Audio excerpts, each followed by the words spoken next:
Welcome to వి3 news. లక్ష్యం సమాజహితం. నేను జోనాభిరామ్. ముందుగా ముఖ్యాంశాలు. విజయవాడలో వన మహోత్సవంలో పాల్గొన్న మంత్రి బొత్స. నగరాన్ని సుందరంగా తీర్చిదిద్దుతామన్న మంత్రి.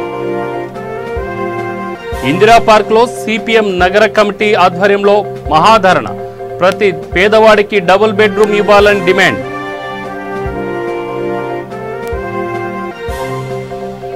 అనంతపురంలో జరగనున్న పచ్చతోరణం కార్యక్రమంలో ఎస్పీ. మొక్కల పెంపకం ఒక యజ్ఞంలా జరగాలన్న అధికారి. వివేక హత్య కేసును తప్పుదోవ పట్టించేందుకు చూస్తున్నారు. కడప జిల్లా వైఎస్ఆర్సీపీ నేతలు ఆరోపణ.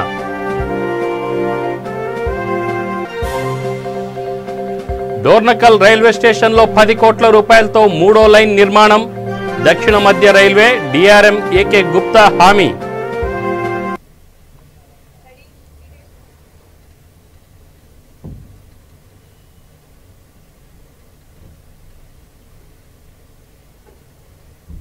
ఇక డీటెయిల్ చూస్తే విజయవాడలోని అజిత్ సింగ్ నగర్లో కండ్రిగలో వన మహోత్సవం సందర్భంగా రాష్ట్ర మున్సిపల్ శాఖ మంత్రి బొత్స సత్యనారాయణ, ఎమ్మెల్యే మల్లాది విష్ణు మొక్కలు నాటారు.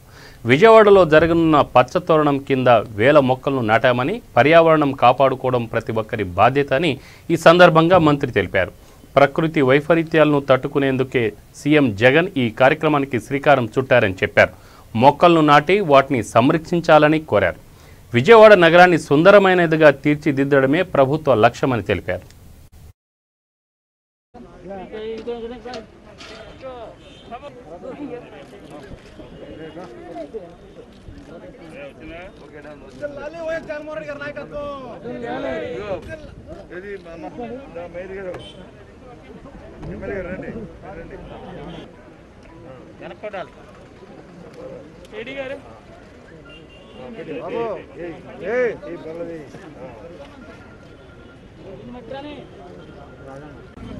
జగనన్న పచ్చతోరణం కార్యక్రమాన్ని రూపొందించిన నేపథ్యంలో విజయనగరం పట్టణంలో కూడా ఇవాళ ఈ కార్యక్రమాన్ని ఇప్పుడే ఇక్కడ ప్రారంభించాం. ఇంతవరకు కొన్ని 1000 మొక్కల్ని విజయవాడ పట్టణంలో వేయడం జరిగింది. ఇది నిరంతర ప్రక్రియ. పర్యావరణం పరిరక్షించడానికి ఈ కార్యక్రమాన్ని తీసుకోవాలని రాష్ట్ర ప్రభుత్వం మరి దీన్ని రూపొందించింది. అందులో భాగంగానే ఈ కార్యక్రమం జరుగుతుంది. ఈరోజు ముఖ్యమంత్రి గారి చేతుల మీదుగా కూడా మరి ఈ కార్యక్రమాన్ని కూడా ఆయన కూడా ఇప్పుడు ప్రారంభిస్తున్నారు. అలాగే రాష్ట్ర వ్యాప్తంగా కూడా ఇది అన్ని పట్టణాల్లోనూ అన్ని ప్రాంతాల్లోనూ ఈ కార్యక్రమం చేయాలనేది రూపొందించాం. ముఖ్యంగా దీని ఉద్దేశం పర్యావరణాన్ని పరిరక్షించుకోవడం మనం చూస్తున్నాం. ఇప్పుడు ఈ మధ్యకాలంలో ప్రకృతి వైపరీత్యాలు ఏ రకంగా వస్తున్నాయో వాటన్నిటిని కూడా సస్టైన్ చేసే విధంగా ఈ కార్యక్రమం రూపొందించాలని మరి అలాగే అధికారులు కూడా మరి అదే ఇప్పుడే డిస్కషన్లో మరి మేయర్ గారిని అలాగే డిప్యూటీ మేయర్ని అలాగే గౌరవ శాసనసభ్యులని అధికారులను కూడా ఇప్పుడే వారికి కూడా చెప్పడం కూడా జరిగింది. ఎక్కడెక్కడైతే మనం ఈ మొక్కల్ని వేస్తున్న ఒక ట్రీ గార్డ్సే కాకుండా ఆ ప్రాంతాలన్నిటి కూడా మళ్ళీ పోకుండా వాటిని గార్డింగ్ చేయడం, చుట్టూ ఫెన్సింగ్ చేసి వాటిని ప్రొటెక్ట్ చేయడం 2 విధాలుగా ఒకటి పర్యావరణం పరిరక్షించుకోవడం జరుగుతుంది మొక్కలు వేయడం వల్ల. రెండోది వచ్చి ఆ ప్రాంతాన్ని కూడా మనం ప్రొటెక్ట్ చేసుకునే అవకాశం కూడా వస్తుంది. కాబట్టి అది కూడా ఒక పెద్ద ఎత్తున చేయాలనేది ఒక కార్యక్రమం రూపొందించి ఇప్పుడే మేయర్ గారు కూడా ప్రభుత్వం తరఫున చెప్పడం కూడా జరిగింది. ఈ విధంగా ఇదే ఆలోచనతో మరి ముఖ్యంగా విజయవాడ పట్టణాన్ని ఒక సుందర నగరంగా తయారు చేయాలి, ఒక ప్రణాళికబద్ధంగా తయారు చేయాలనే ఉద్దేశంతోనే మీరు ఇంతకుముందు చూశారు సింగనగర్లో మనం అక్కడ పెద్ద పార్కును చేసుకోవడం కానీ ఇంకా మిగతా ప్రాంతాల్లో చేస్తున్న కార్యక్రమాన్ని అన్నీ చేస్తున్న విషయాన్ని కూడా మనకి తెలియజేస్తూ మరి ఈ కార్యక్రమంలో మరి కార్పొరేషన్ చేస్తున్న ఈ కార్యక్రమంలో మరి మేయర్ గారు అలాగే మరి డిప్యూటీ మేయర్లు, కార్పొరేటర్లు అలాగే మా గౌరవ శాసనసభ్యులు 7 ఏళ్లు దాటినా తెలంగాణ ప్రభుత్వం డబుల్ బెడ్రూమ్ హామీ పూర్తి కాలేదని మాజీ ఎమ్మెల్యే జూలకంటి రంగారెడ్డి ఎద్దేవా చేశారు. గ్రేటర్ హైదరాబాద్ సిపిఎం నగర కమిటీ ఆధ్వర్యంలో డబుల్ బెడ్రూమ్ల కోసం ఇందిరా పార్క్ వద్ద మహాధర్నా చేపట్టారు.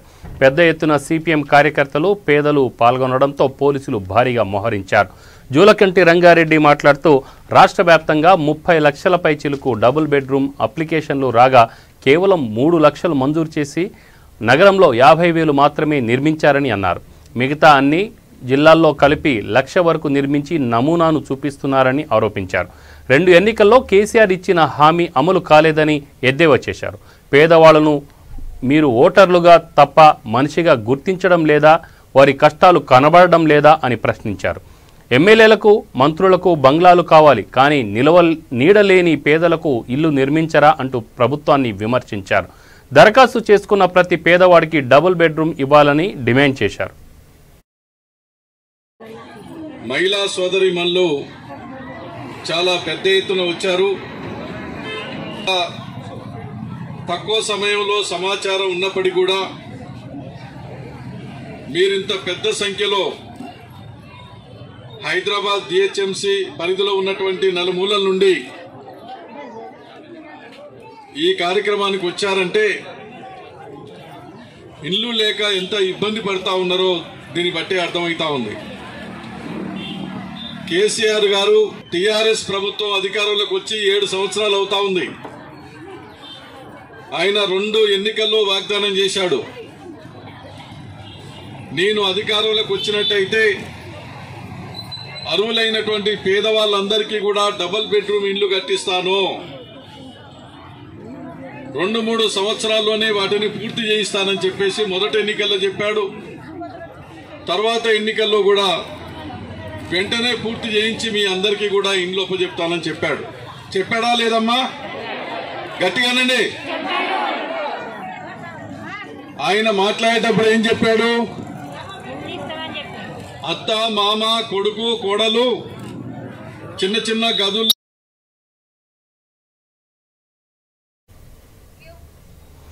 ఆంధ్రప్రదేశ్ రాష్ట్ర వ్యాప్తంగా జగనన్న పచ్చతోరణం కార్యక్రమం ప్రారంభమైంది. దీంట్లో భాగంగా అనంతపురంలో జిల్లా అధికారులు మొక్కలు నాటారు. ఈ సందర్భంగా ఎస్పీ ఫకీరప్ప మాట్లాడుతూ రాష్ట్రంలో మొక్కల పెంపకం ఒక యజ్ఞంలా జరగాలని అన్నారు. రాష్ట్రంలో ఈరోజు 23% మాత్రమే ఉన్న అటవీ విస్తీర్ణాన్ని 33% పెంచే దిశగా అందరం ప్రయత్నం చేయాలని పిలుపునిచ్చారు. మనందరం కలిసి చెట్లను నాటి వాటిని సంరక్షించేందుకు అందరం కలిసి ప్రతిజ్ఞ చేయాలని విజ్ఞప్తి చేశారు. రాష్ట్ర వ్యాప్తంగా ఈరోజు వన మహోత్సవ దినోత్సవాన్ని జరుపుకుంటున్నాం. మన అనంతపురం జిల్లాలో ఫారెస్ట్ డిపార్ట్మెంట్ వారి తరఫున జేఎన్టీ క్యాంపస్లో ఈరోజు వన మహోత్సవ కార్యక్రమం జరిగింది. ఈ కార్యక్రమానికి డిస్ట్రిక్ట్ ఫారెస్ట్ కన్జర్వేటివ్ ఆఫీసర్స్, అలాగే జాయింట్ కలెక్టర్ శ్రీ గారు, అలాగే ఎస్పీ శ్రీ ఫకీరప్ప గారు కూడా రావడం జరిగింది. సో ఈ వన మహోత్సవం యొక్క ఇంపార్టెన్స్ ప్రతి ఒక్క విద్యార్థి, ప్రతి ఒక్క పౌరుడు తెలుసుకోవాల్సిన ఆవశ్యకత ఎంతైనా ఉంది. సో ప్రస్తుతం మా క్యాంపస్కి వచ్చినప్పటికైతే దాదాపు 30 సంవత్సరాల కిందట ఉన్నప్పటికీ ఇప్పటికీ చాలా తేడా ఉంది. ఇప్పుడు గ్రీనరీ మొత్తం క్యాంపస్ మొత్తం చాలా పెరిగింది. అలాగే ఒక 10 ఎకరాల్లో జేఎన్టీ తరఫున ఒక గ్రీన్ బెల్ట్గా తయారు చేయాలనుకుంటున్నాం. సో అందులో herbal trees, so medicinal trees ఇలాంటివన్నీ నాటి చక్కగా మంచి వాతావరణాన్ని ఏర్పరిచి ఈవినింగ్ మార్నింగ్ వాకింగ్ చేసుకునేటట్ల మంచి ఆహ్లాదకరమైన వాతావరణంగా చేస్తామని చెప్పి ఈరోజు ఈ వనమహోత్సవ దిన సందర్భంగా మన జేఎన్టీయూలో ఉన్నటువంటి విద్యార్థులకు, అలాగే స్టాఫ్కు, అలాగే చుట్టుపక్కల ఉన్న ప్రజలకు కూడా గుర్తు చేస్తున్నాం. Thank you very much. JNTU ఆవరణంలో నిర్వహించబడిన వన మహోత్సవ కార్యక్రమాన్ని ఈరోజు మొక్కలు నాటి ప్రారంభించడం అయినది. జిల్లా వ్యాప్తంగా ఉన్న అన్ని పోలీస్ స్టేషన్ పరిధిలో ఎక్కడ ఖాళీ స్థలం ఉందో అక్కడ కూడా మేము మొక్కలు నాటాలని జిల్లా వ్యాప్తంగా అధికారులందరికీ ఆదేశాలు ఇవ్వడం జరిగింది. పర్యావరణ రక్షణ మన ఇప్పుడు ఆంధ్రప్రదేశ్ రాష్ట్రంలో తీసుకుంటే 33% ఫారెస్ట్ కవర్ మెయింటైన్ చేయాల్సిన ఒక మ్యాండేట్ ఏముందో దాన్ని ఖచ్చితంగా మనం వచ్చి అవ్వాలంటే ప్రతి ఒక్క డిపార్ట్మెంట్ కూడా ఫారెస్ట్ డిపార్ట్మెంట్తో కోఆర్డినేటెడ్గా మేనర్గా ప్రతి సంవత్సరం ఈ ఒక్కరోజే కాకుండా సంవత్సరం అంతా అవకాశం దొరికినప్పుడు ఎక్కడ ఖాళీ స్థలం ఉంటుందో అక్కడ ప్రతి ఒక్కరు కూడా మొక్కలు నాటి వాళ్ళ ఇంటి పరిసరంలో, ఆఫీస్ పరిసరంలో, అలాగే మేము ఎలాగ పోలీస్ డిపార్ట్మెంట్ ప్రాంతంలో ఎక్కడ ఖాళీ స్థలం ఉందో అలాంటి ప్లాన్ చేస్తాం. ప్రతి ఒక్క సిటీ. కడప జిల్లా ఎస్పీ అంబురాజన్కు వైసీపీ నేతలు ఫిర్యాదు చేశారు. టీడీపీ ఎమ్మెల్సీ బీటెక్ రవి జగన్పై ఆరోపణలు చేస్తున్నారని జిల్లా ఎస్పీకి ఫిర్యాదు చేశారు. ఏపీ సీఎం జగన్పై మంచి పాలన అందిస్తున్నారని, మాజీ మంత్రి వివేక హత్య కేసును తప్పుదోవ పట్టించేలా బీటెక్ రవి ప్రయత్నిస్తున్నారని మేయర్ సురేష్ బాబు ఆరోపించారు. దీనిపై తగిన చర్యలు తీసుకోవాలని కోరారు.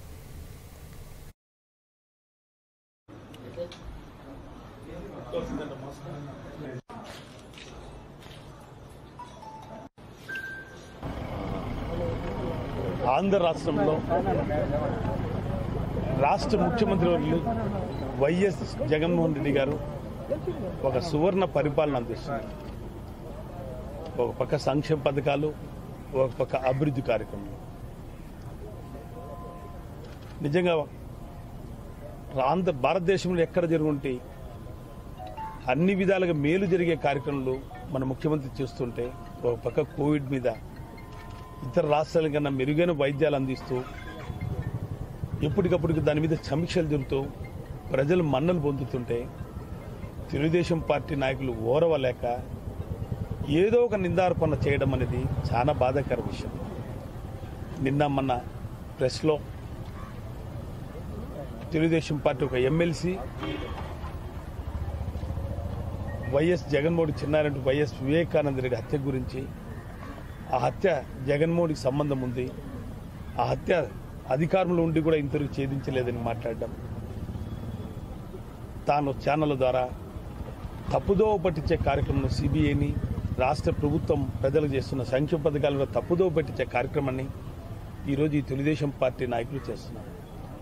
విజయవాడలో వర్గారామయ్య అతను, ఇక్కడ బీటెక్ రవి నిజంగా 2019 జరిగిన ఇన్సిడెంట్ అప్పుడు అధికారంలో ఉన్నది తెలుగుదేశం పార్టీ. 4 నెలలు ప్రభుత్వం వాళ్ళదే ఉండింది. ఆ టైంలో సిట్టు బృందం వేసి కేసుని ఎంక్వైరీ చేసింది ప్రభుత్వం మీది. 2019 జూన్ మాసాన ముఖ్యమంత్రి జగన్మోహన్ అయితేనే అసెంబ్లీలో కానీ ఎన్నోతులు మాట్లాడింది. సిట్టు బృందం సరిగా చేయడం లేదు అని ముఖ్యమంత్రి గారు స్వయాన లేఖ రాసి సిబిఐకి ఎంక్వైరీ ఇచ్చారు. ఈ కేసు ఒక్క తూరి సిబిఐ ఎంక్వైరీ చేసిన తర్వాత సిట్టు దర్యాప్తు చేసేదానికి లేదు, అధికారులను ట్రాన్స్ఫర్ చేయించినామంటారు. ఈరోజు కేంద్రంలో ఉండేది బీజేపీ అనేది మీ అనుబంధ సంస్థే, మీ పార్టీ మీరందరూ కలిసి. మహబూబాబాద్ జిల్లా డోర్నకల్ జంక్షన్ రైల్వే స్టేషన్లో దక్షిణ మధ్య రైల్వే డిఆర్ఎం ఏకే గుప్తా పర్యటించారు. ప్రత్యేక రైలులో వచ్చి స్టేషన్లోని పలు విభాగాలను పరిశీలించారు. రన్నింగ్ రూమ్, ప్లాట్ఫారం, బుకింగ్ కార్యాలయం తనిఖీ చేశారు. ఈ సందర్భంగా municipal chairman Veeranna, DRCC member Khadar Mahabubabad railway స్టేషన్లో ఫుట్ ఓవర్ బ్రిడ్జి, సీసీ కెమెరాలు, లిఫ్ట్ పనులను త్వరగా ప్రారంభించాలని డిఆర్ఎంకు వినతి పత్రాన్ని అందజేశారు. బీజేపీ రాష్ట్ర మైనార్టీ మోర్చా కార్యదర్శి విమల్ జైన్ పలు రైలు హోర్డింగ్లు ఇవ్వాలని డిఆర్ఎంను కోరారు. డిఆర్ఎం ఏకే గుప్తా మాట్లాడుతూ త్వరలో డోర్నకల్లో పద్మావతి, మణుగూరు సూపర్ ఫాస్ట్, గార్ల సింగరేణి రైళ్లను ఆపుతామని హామీ ఇచ్చారు. అదేవిధంగా డోర్నకల్లో 10 కోట్ల రూపాయలతో 3వ లైన్ పనులను ప్రారంభిస్తామని తెలిపారు.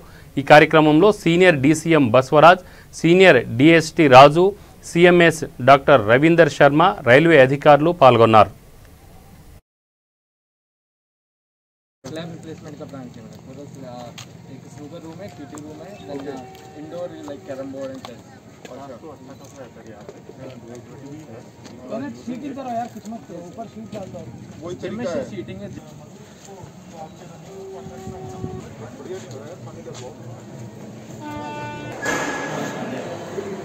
आप इसको करते रहिए.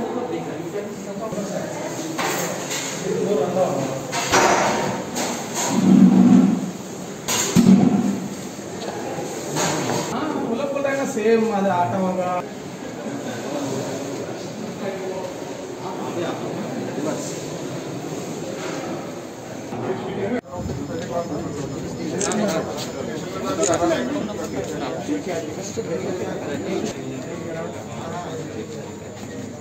वो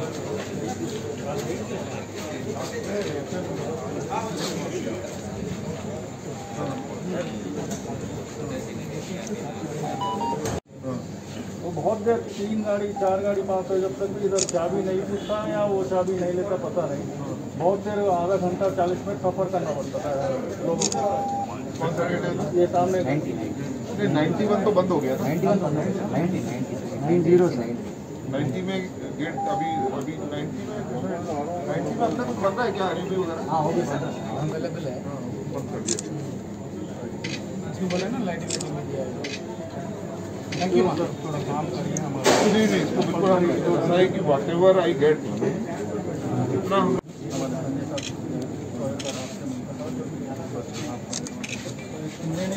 बांग्ला तो इधर पड़ेगा ना महबूबाबाद यहाँ से 5 किलोमीटर और डिस्ट्रिक्ट वहाँ पे कोई कौन सा गाड़ी रुकता है अभी? गोलकुंडा कृष्णा दो पैसेंजर है। मेन पहले ये भी बंद कर दिया ना, क्यों समझ नहीं आ रहा आपको? वहाँ now all the passengers express नहीं वो देख लेते हैं। देखिए मेन चीज़ ये रहती है कि ट्रेन जहाँ पर रुके ఎన్నికల సమయంలో యువతను మభ్యపెడుతూ టీఆర్ఎస్ ప్రభుత్వం పబ్బం గడుపుతున్నారని ఆదిలాబాద్ జిల్లా బీజేపీ అధ్యక్షుడు పాయల్ శంకర్ అన్నారు. బీజేవైఎం ఆధ్వర్యంలో బీజేపీ జిల్లా కార్యాలయం నుంచి చేపట్టిన బైక్ ర్యాలీని ఆయన ప్రారంభించారు. ఎన్నికల సమయంలో ఉద్యోగ అవకాశాలు కల్పిస్తానని సీఎం కేసీఆర్ హామీ ఇచ్చారని, అది ఇంతవరకు నెరవేర్చలేదని అన్నారు. హుజురాబాద్ ఉప ఎన్నికలను దృష్టిలో పెట్టుకొని యువతను మరోసారి మోసం చేసేందుకు చూస్తున్నారని విమర్శించారు. నేతాజీ చౌక్ వరకు ర్యాలీ నిర్వహించి నేతాజీ విగ్రహానికి వినతి పత్రం అందజేశారు. ఈ కార్యక్రమంలో బీజేవైఎం రాష్ట్ర కార్యదర్శి మహేందర్, జిల్లా అధ్యక్షులు బ్రహ్మానంద, పట్టణ అధ్యక్షులు శివాగౌడ్ తదితరులు పాల్గొన్నారు.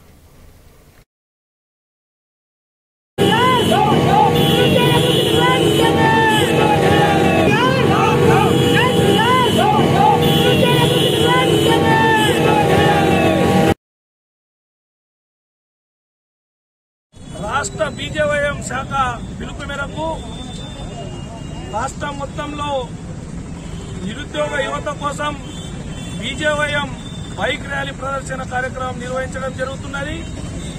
తెలంగాణ ప్రభుత్వానికి బీజేవైఎం నుంచి ఒక్కటే హెచ్చరించడం జరుగుతున్నది. ఏవైతే నువ్వు గెలిచిన తర్వాత 7 సంవత్సరాల నుంచి భర్తీ చేస్తా అంటున్న ఉద్యోగాలు ఏవైతే 2 లక్షల ఉద్యోగాలను వెంటనే భర్తీ చేయాలని, రెండవది నిరుద్యోగులకు రెండవసారి గెలిచిన తర్వాత నిరుద్యోగ వృత్తిని విడుదల చేస్తామని ఇప్పటి వరకు విడుదల చేయడం జరగలేదు. నిరుద్యోగ వృత్తిని వెంటనే విడుదల చేయాలని, మరియు కరోనా కాలంలో లాక్డౌన్ కారణంగా ఏవైతే ప్రైవేట్ ఉపాధ్యాయులు అవస్థలు పడుతున్నారో వాళ్ళను ఆదుకోవడం కోసం ఈ రోజు బీజేవైఎం రాష్ట్రం మొత్తం మీద బైక్ ర్యాలీ నిర్వహించడం జరుగుతున్నది. కేసీఆర్, నీకు చిత్తశుద్ధి ఉంటే ఇవన్నీ హుజురాబాద్ ఎలక్షన్స్ వస్తే అక్కడ దళిత బంధు, ఇంకా ఆసరా పెన్షన్ 57 సంవత్సరాల వాళ్ళకే అమలు చేసేస్తున్నాం. అట్లనే రాష్ట్రం మొత్తంలో కూడా దళిత బంధు. సూర్యాపేట జిల్లా కాంగ్రెస్ పార్టీ అధ్యక్షులు చెవిటి వెంకన్న యాదవ్ ఆధ్వర్యంలో నూతనంగా జిల్లా మహిళా కాంగ్రెస్ అధ్యక్షురాలిగా నియమితులైన తిరుమల అనురాధను జిల్లా కాంగ్రెస్ పార్టీ కార్యాలయంలో ఘనంగా సన్మానించారు. ఈ సందర్భంగా అనురాధ మాట్లాడుతూ తన నియామకానికి సహకరించిన ఏఐసిసి అధ్యక్షురాలు సోనియా గాంధీ, యువనేత రాహుల్ గాంధీ, అఖిల భారత మహిళా కాంగ్రెస్ అధ్యక్షురాలు సుష్మితా దేవ్, పిసిసి అధ్యక్షులు మల్కాజ్గిరి పార్లమెంట్ సభ్యులు యనుమల రేవంత్ రెడ్డికి కృతజ్ఞతలు తెలిపింది. కాంగ్రెస్ నాయకులందరి పక్షాన వారికి శుభాకాంక్షలు తెలియజేస్తూ, వారు తెలంగాణ రాష్ట్రంలో జరుగుతున్న మహిళల మీద జరుగుతున్న కేసీఆర్ ప్రభుత్వం చేస్తున్న మహిళలకు రక్షణ దాని మీద వారిని వారి సంపూర్ణ ప్రసంగాన్ని ఇవ్వాల్సిందిగా విజ్ఞప్తి చేస్తూ సెలవు తీసుకుంటున్నాను. ప్రజలు గుర్తించాలని కోరుకుంటున్నాను. హుజురాబాద్ లో దళిత బంధు అని స్కీమ్ పెడుతున్నారు. గతంలో పెట్టలేదేంటండి? ప్రతి ఎలక్షన్ లో ఒక నాటకం ఆడుతున్నారు. దళిత బంధు స్కీమ్ ఏంటండి? అందరికీ ఇస్తారండి, రాష్ట్రంలో అందరికీ వర్తించేటట్టు చేస్తారండి. నేను అడుగుతున్నాను సీఎం గారిని. మహిళల రక్షణ కోసం, మహిళా హక్కుల కోసం పోరాడడానికి నా శాయశక్తులా కృషి చేస్తానని నేను ఈ సభాముఖంగా చెప్తున్నాను. నాకు తమ్ముడు జిల్లా డిసిసి మెంబర్ చివటంకన్న యాదవ్ గారు, అక్క నేనున్నాను, నాకు కొంచెం కంగారు అనిపించింది, జిల్లా మహిళా అధ్యక్షురాలంటే ఎలా ఉంటుంది, ఎందుకక్క మేము ఉన్నాము, మీరు మాకు కావాలి ప్రశ్నించే గొంతు. రాజన్న సిరిసిల్ల జిల్లా గంభీరావుపేట మండలం లింగన్నపేట గ్రామంలోని జిల్లా పరిషత్ పాఠశాలను, రేషన్ షాప్ను తెలంగాణ రాష్ట్ర భారత ఆహార సంస్థ చైర్మన్ విమల్ రెడ్డి ఆకస్మిక తనిఖీ చేశారు. పాఠశాలలో పిల్లలకు పెడుతున్న ఆహారం, వంటగది సామాగ్రి, బియ్యం నాణ్యతను పరీక్షించారు. మధ్యాహ్న భోజనం పథకంపై వివరాలను అడిగి తెలుసుకున్నారు. రేషన్ దుకాణాన్ని తనిఖీ చేసి రేషన్ షాప్కి నేమ్ బోర్డు, ధరల పట్టిక లేకపోవడంతో డీలర్పై ఆగ్రహం వ్యక్తం చేశారు. షాప్కు సంబంధించిన లైసెన్స్ వివరాలను అడిగి తెలుసుకున్నారు. సరైన సమాధానం చెప్పకపోవడంతో షాప్ డీలర్పై ఆగ్రహం వ్యక్తం చేశారు. చట్టపరంగా ప్రతి ఒక్కరికి పౌష్టికాహారం అందించాలనే ఉద్దేశంతోనే ప్రభుత్వం మధ్యాహ్న భోజనం, అంగన్వాడీలో చిన్నారులకు, బాలింతలకు ఆహార, పౌర సరఫరాల అందించడం వంటి పథకాలను ప్రవేశపెట్టిందని అన్నారు. ఈ కార్యక్రమంలో మండల అధికారులు పాల్గొన్నారు.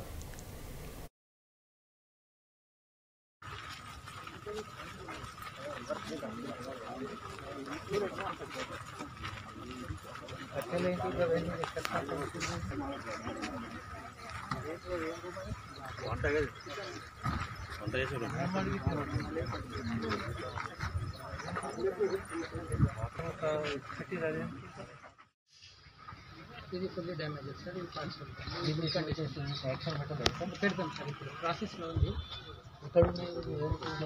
స్కూల్లో ఉంది సార్, సెపరేట్ చేసి పెట్టాం. దీంట్లో లేదు సార్, ఇది కొత్త స్టాక్ సార్. వీళ్ళు అంతకుముందు పాత రీమిల్లింగ్ చేసుకొని వాడేసింది సార్. అయిపోయింది కన్ఫ్యూమ్. రీమిల్లింగ్ చేసేటప్పుడు క్వాలిటీ కంట్రోల్ ఏమైనా మీరే కొత్తగా అది మనకి ఇచ్చిన అడిషనల్ కలెక్టర్ గారు ఇచ్చిన ఆర్డర్ ప్రకారం ప్రైమరీ స్కూల్. నీ పేరేం పేరు? నా పేరు దేవ. దేవ వైట్ ముంగట్రా. దేవాయలు మన దగ్గర బాగుంది. చెప్పు. గుడ్లకు పైసలు ఇస్తారు? మేము ఇస్తున్నాం సార్ గుడ్లకు. ఏడా కొనుకొస్తాం? అది అక్కడికి వెళ్ళి అత్త తీసుకుంటాం. మీకు అప్పు ఇస్తాడు ఆయన? మీకు ఉద్దరిస్తాడు. ఎన్ని రోజులు ఉద్దరిస్తాడు? ఇక మేము పైసలు వచ్చినప్పుడల్లా ఆయనకి ఇస్తాము. ఉద్దరిస్తే మరి ధర ఎక్కువ అన్నాడు ఆయన. ఇక సార్ మాకు గమంతా తెలియకనే ఉద్దరని. ఎవ్రీవేర్ ఇది 19 days నడిచినాయా సార్? Doubt about it. లేదు సార్, నడిచినా సార్. అట్లా ఏం లేదు. 3 నెలలు జీత స్కూల్లో నడిచిందా? 19 సార్. 19 10th వాళ్ళకు ఇది ఓన్లీ 10th 8th 9th లకు 8th 9th 10th లకు 21 days. వనపర్తి పట్టణంలోని 963 సర్వే నెంబర్లోని మబ్బగుట్టలు అక్రమార్కుల చేతిలో మాయమైపోతున్న మైనింగ్ అధికారులు మాత్రం నిమ్మకు నీరెత్తినట్లు వ్యవహరిస్తున్నారని పట్టణ టీడీపీ నాయకులు ఆరోపిస్తున్నారు. పట్టణంలో విచ్చలవిడిగా మైనింగ్ చేస్తూ ప్రకృతి సంపదను దోచుకుంటున్నారని మండిపడ్డారు. అక్రమ మైనింగ్ను ఖండిస్తూ పట్టణ టీడీపీ నేత ఓ వీడియో సందేశాన్ని విడుదల చేశారు. అధికార పార్టీ అండతో ఇసుక మాఫియా, మట్టి మాఫియా చేస్తూ తప్పుడు అనుమతి పత్రాలు చూపిస్తూ కొండలను ధ్వంసం చేస్తున్నారని మండిపడ్డారు.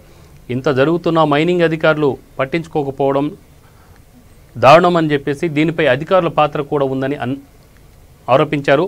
పోలీసులు కొంతవరకు కట్టడి చేయడాన్ని ప్రయత్నిస్తున్నా సాధ్యం కావడం లేదని అన్నారు. ఇప్పటికైనా మైనింగ్ అధికారులు స్పందించి మాఫియాపై చర్యలు తీసుకోవాలని కోరారు.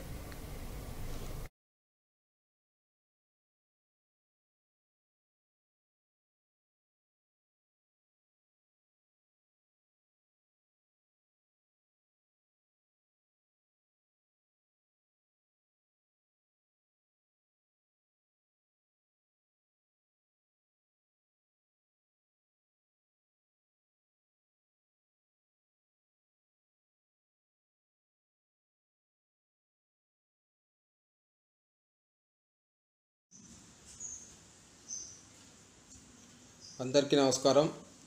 ఈరోజు వనపర్తి పట్టణంలో గత సంవత్సరం కురిసిన వర్షాలకు అన్ని వాగులలో ఇసుక దిమ్మెలు బాగా ఉన్నాయి. ఇవన్నీ కూడా ప్రభుత్వ సంపదగా పరిగణించాల్సిన అవసరం ఉంటుంది.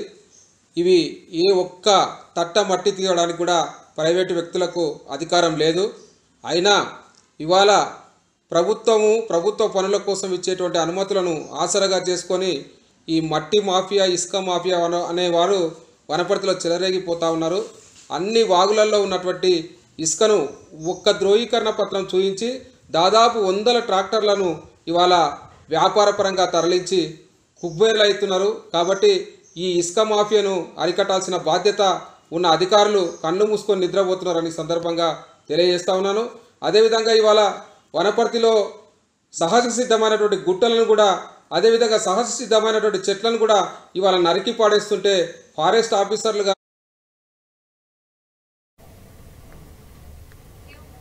బులెటిన్ ముగించే ముందు ముఖ్యాంశాలు మరొకసారి. విజయవాడలో వన మహోత్సవంలో పాల్గొన్న మంత్రి బొత్స, నగరాన్ని సుందరంగా తీర్చిదిద్దుతామన్న మంత్రి. ఇందిరా పార్క్ వద్ద సిపిఎం నగర కమిటీ ఆధ్వర్యంలో మహాధర్నా, ప్రతి పేదవాడికి డబుల్ బెడ్రూమ్ ఇవ్వాలని డిమాండ్. అనంతపురంలో జగనన్న పచ్చతోరణం కార్యక్రమంలో ఎస్పీ, మొక్కలు పెంపకం ఒక యజ్ఞంలా జరగాలన్న అధికారి. వివేక హత్య కేసును తప్పుదోవ పట్టించేందుకు చూస్తున్నారు, కడప జిల్లా వైఎస్ఆర్సీపీ నేతల ఆరోపణ.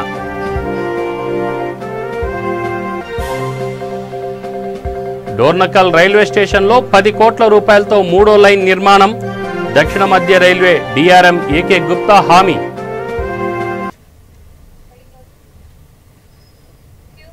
ఇవి బులెటిన్ వివరాలు. స్టేట్ యూన్ V3 న్యూస్. లక్ష్యం సమాజ హితం. నమస్తే.